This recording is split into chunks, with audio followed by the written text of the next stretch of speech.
chamo Pedro, eu sou psicólogo e hoje eu vou falar um pouquinho sobre as minhas impressões da série Adolescência da Netflix.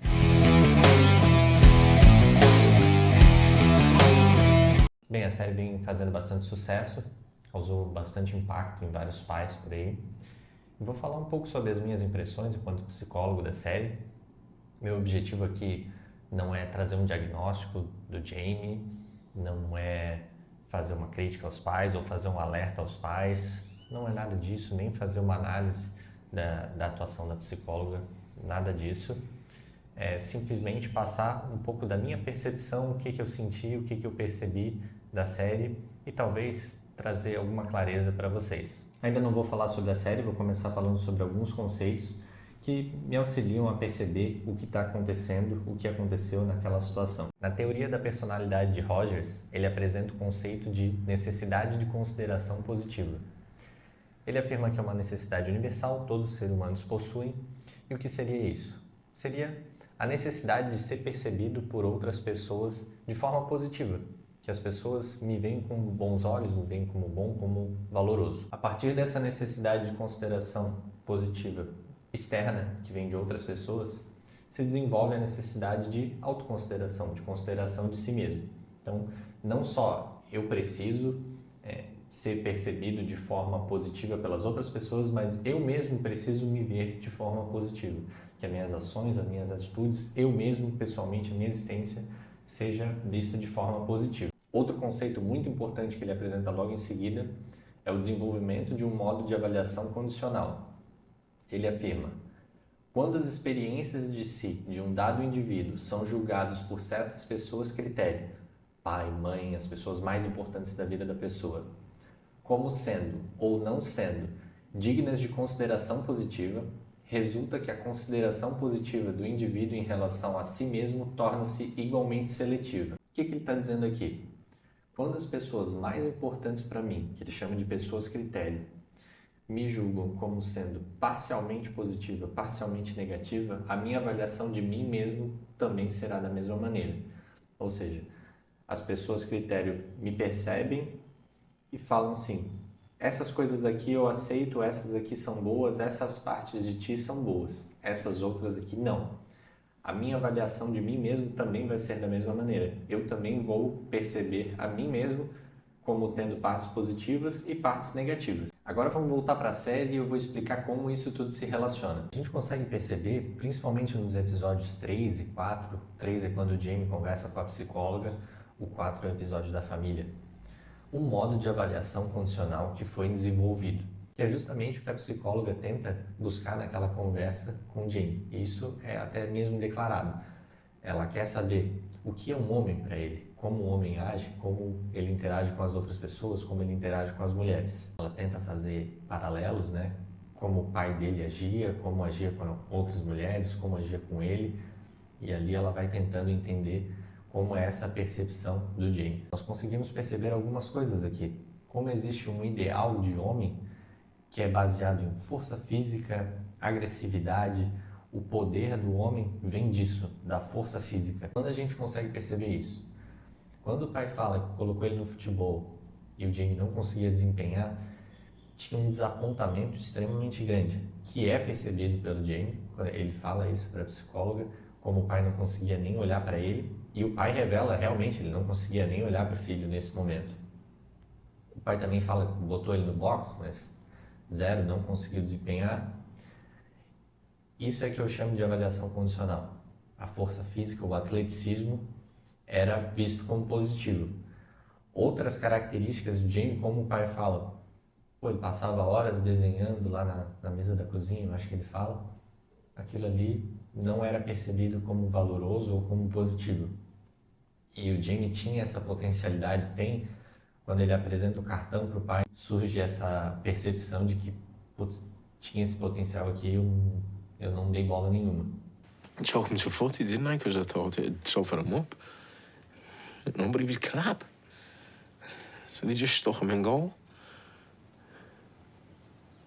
And I just stood there on the side of the pitch while all the other dads were laughing at him. E a gente consegue perceber como essas condições são internalizadas pelo Jamie.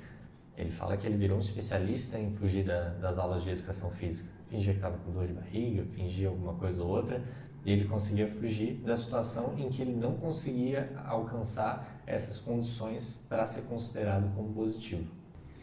Yeah, I'm not good at much, but I'm really good at getting out of PE. How'd you do that then? Oh, headaches, hurt my leg, funny tummy. Oh, sir, I feel dizzy, can I sit down? That sort of thing. Ele acaba criando uma bola de neve, porque ele não tem a predisposição física para desempenhar nessas atividades, e ele acaba se ausentando delas, então ele acaba não desenvolvendo nada desse lado.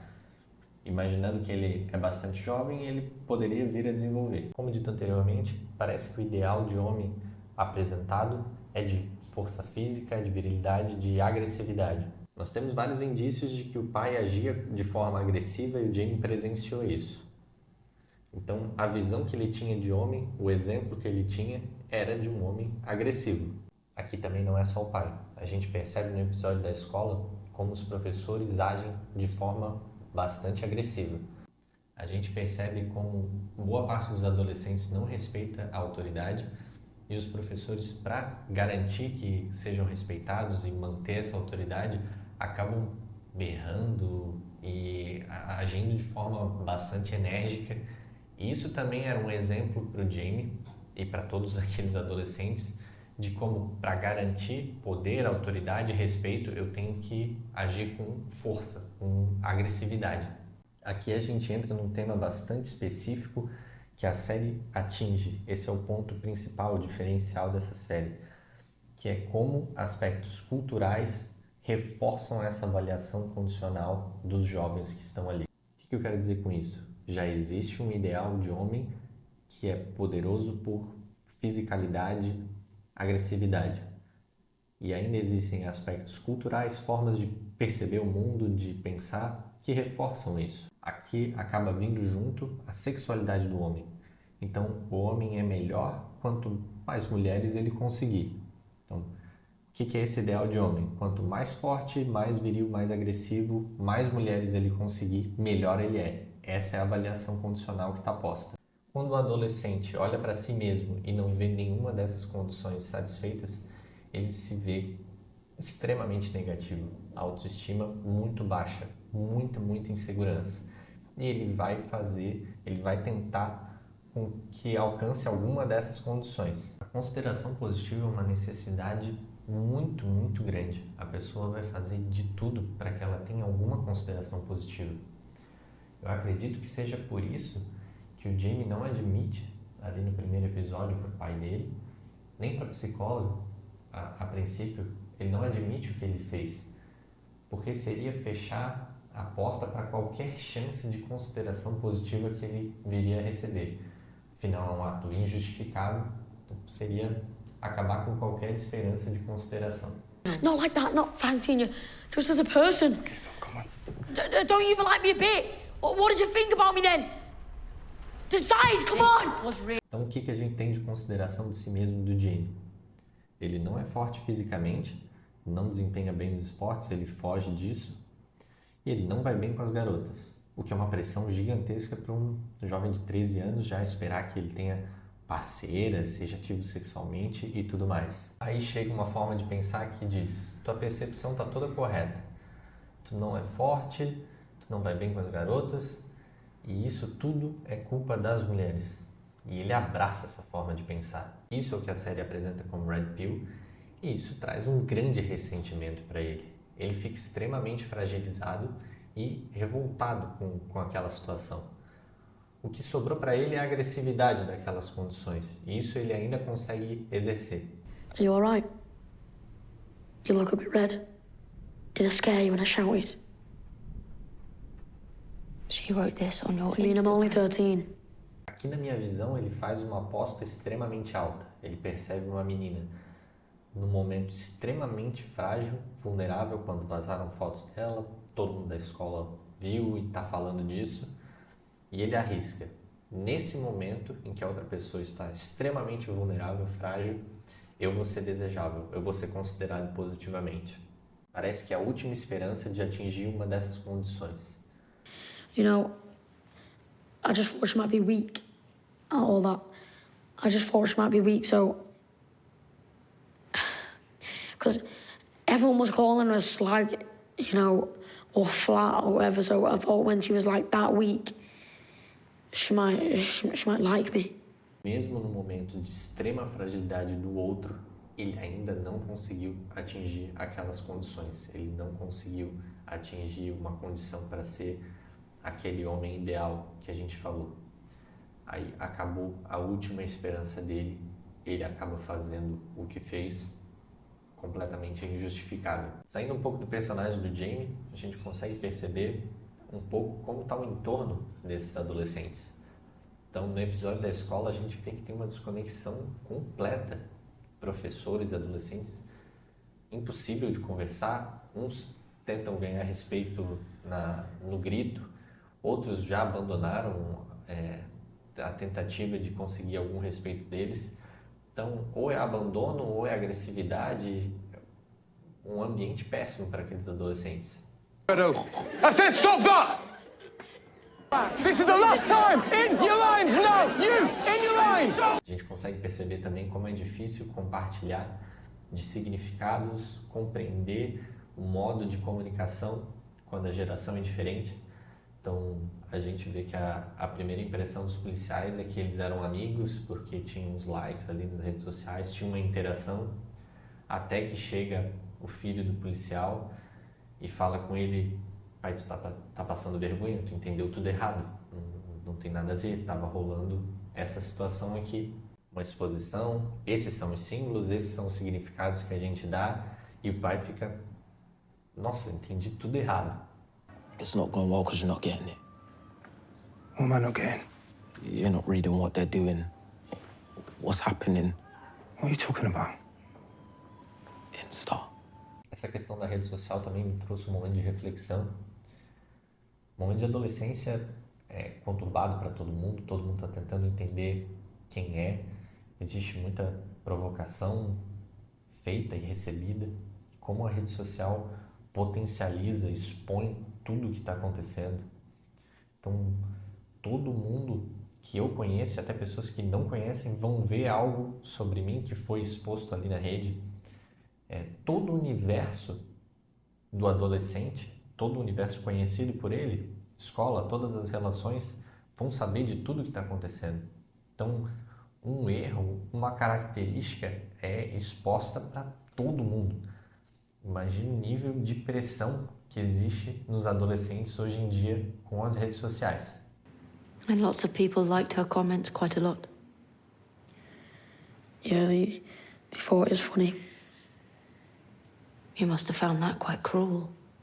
A questão da família também aparece, todos aqueles questionamentos são levantados pelos pais. Será que eu fiz o suficiente? Será que dava para ser melhor? Será que eu podia ter feito algo de forma diferente? Aquela questão de como é que a gente conseguiu criar uma filha dessa forma e o nosso filho acabou fazendo isso. O que é uma espécie de engano, porque a criação de um filho nunca é igual uma do outra. Nesse caso, uma é uma mulher, outra é um homem, é a primeira filha, ele foi segundo. Então, a criação dos filhos nunca é igual uma com a outra. Os pais não são os mesmos, os momentos não são os mesmos. O primeiro filho são pais de primeira viagem, depois já tem uma experiência, então sempre é diferente. Mesmo saindo da mesma casa, sempre é diferente. Acredito que teve um certo alerta ali dos pais, deles falarem, a gente achava que ele estava seguro dentro do quarto, eles não sabiam o que estava se passando ali, mas eles acreditavam que estava seguro. Acho que esse é o alerta que ficou para os pais, né? De tentar entender, saber o que está acontecendo, a forma de ver do adolescente, o que às vezes é extremamente difícil. São gerações diferentes, os símbolos são muito diferentes, a gente não consegue muitas vezes conversar, falar a mesma língua. Pela minha experiência, atendendo adolescentes, os adolescentes querem muito falar e querem muito falar com os próprios pais. Enquanto eles sentirem que tiver espaço, tiver confiança, tiver um ambiente que eles não vão ser julgados ou podados, eles vão falar, eles querem muito falar. Eles só precisam desse espaço. Se tem alguma mensagem para deixar com esse vídeo é isso. Os adolescentes querem muito falar. Não é preciso incentivo para que eles falem. É preciso que os obstáculos sejam tirados do caminho. Se eles veem que tem um caminho livre, que eles não vão ter uma condenação, um julgamento para isso, eles vão falar. Então, se eu, enquanto psicólogo, outros profissionais, professores, os pais, querem saber o que está acontecendo no mundo daquele adolescente, a gente tem que tirar os obstáculos do caminho, dar um caminho livre para eles, um espaço sem julgamento, que eles vão conversar com a gente sim. Tá bom? Muito obrigado. Esse é o vídeo de hoje.